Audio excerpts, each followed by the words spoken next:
Reliance Jio is a company I hate the most. You know why? Years back, when I started investing in stocks, one sector I had a special interest was telecom. I was excited about the digital revolution happening in India. I was pretty sure companies like Airtel, Idea, Vodafone, RCom would all have its fair share in this digital revolution. And I periodically bought some shares of these companies. Suddenly, Jio disrupted everything. RCom shares came from 80 rupees to 1 rupee, Idea from 100 rupees to 3. Basically, I lost all my investment. So this is the greatest thing that Jio has done for me. And because I was out of India, I couldn't make use of Jio services. Anyway, since then, Jio has come a long way. It has become the largest telecom provider in India.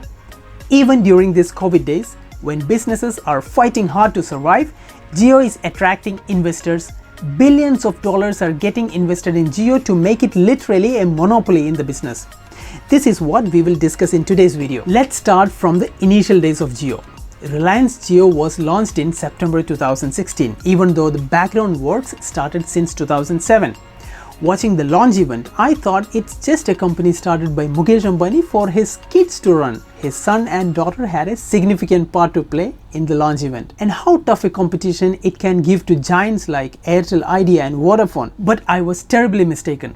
Mukesh Ambani was damn serious about Jio. He wanted the whole of India to use Jio services.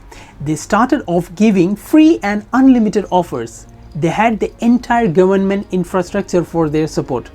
Even at that point, I thought, how long can they offer free services? Once they start charging, people will stop using Jio. But what happened was, they kept on giving free services till users got hooked onto their services. After 9 months, Jio launched their first paid plan. By the time Jio had accumulated 108 million users, out of which 72 million users opted for their 99 rupees plan Jio Prime membership. That was still cheap enough to fight the competition. Jio at that time claimed they provided the cheapest mobile data in the world at rupees 11 for 1 GB. Right now their rate is about rupees 18 per GB.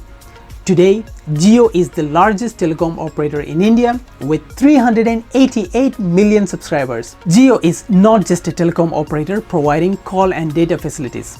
For the past 4 years, they had been working on a plan where Jio becomes synonymous to internet for their subscribers.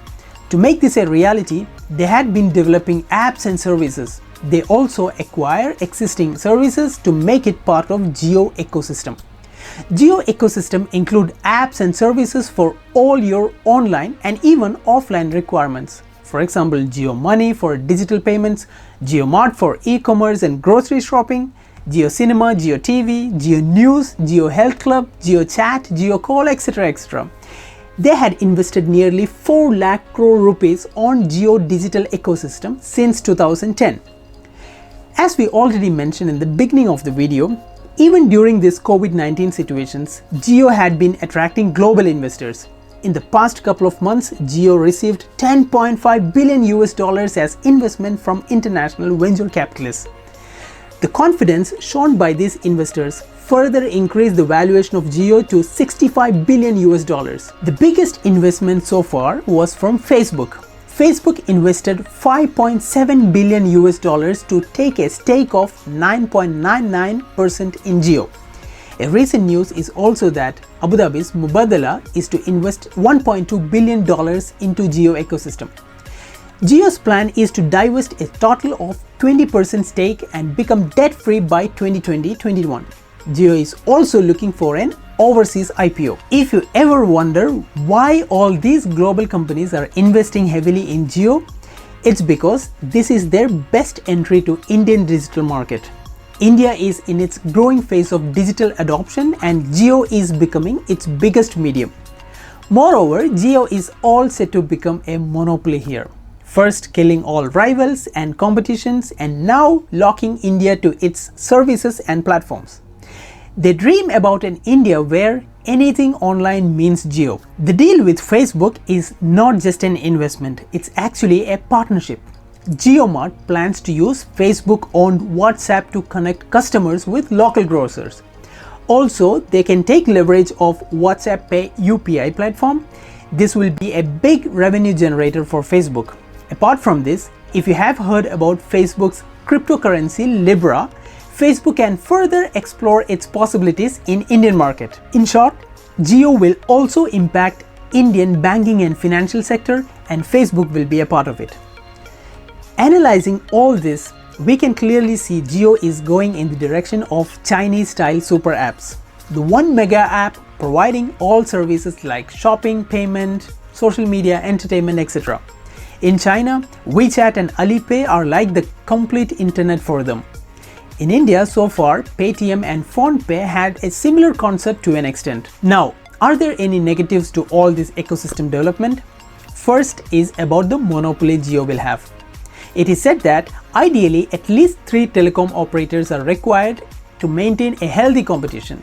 The direction India is going, the only major competition for Jio will be Airtel. To explain about the second downside, I will have to remind you of something from 2015. Facebook planned to introduce free basics platform to India at that time. It was a concept to make internet more accessible by giving access to necessary online services. But users will have services only from limited providers. For those users, internet would be a portal with say 10 to 20 services. Whereas internet is an open world and this kind of restrictions are not justifiable.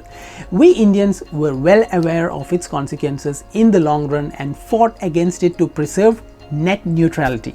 Telecom Regulatory Authority of India (TRAI) disapproved and shut down free basics in India. Interestingly, there were no much resistance in African continent and it became a popular service over there.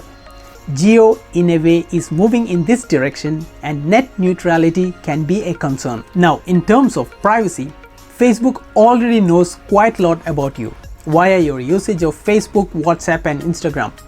They can use all this information about you to sell services through Jio. Any which way, all the Jio users' data flows through Jio network, and if you use their apps and platforms, it becomes the data collection points of all your private information, including finance and health. If you heard about Cambridge Analytica scandal, where millions of Facebook users' personal data was tapped without consent by the British political consulting firm Cambridge Analytica and used for manipulating US presidential elections.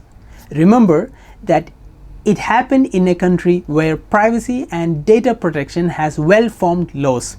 Imagine how these companies would take advantage of the weaker personal protection laws in India. A third dark side of this monopoly is to the startups in India. It will become even more difficult for Indian startups to fight against a monopolistic competition. Jio online ecosystem will already be a one-stop shop for e-commerce, social media, digital payments, instant messaging, entertainments, etc. If every online service is available in your existing Jio app, people tend not to look for any new alternatives. For example, Paytm took years to build a base of 350 million customers.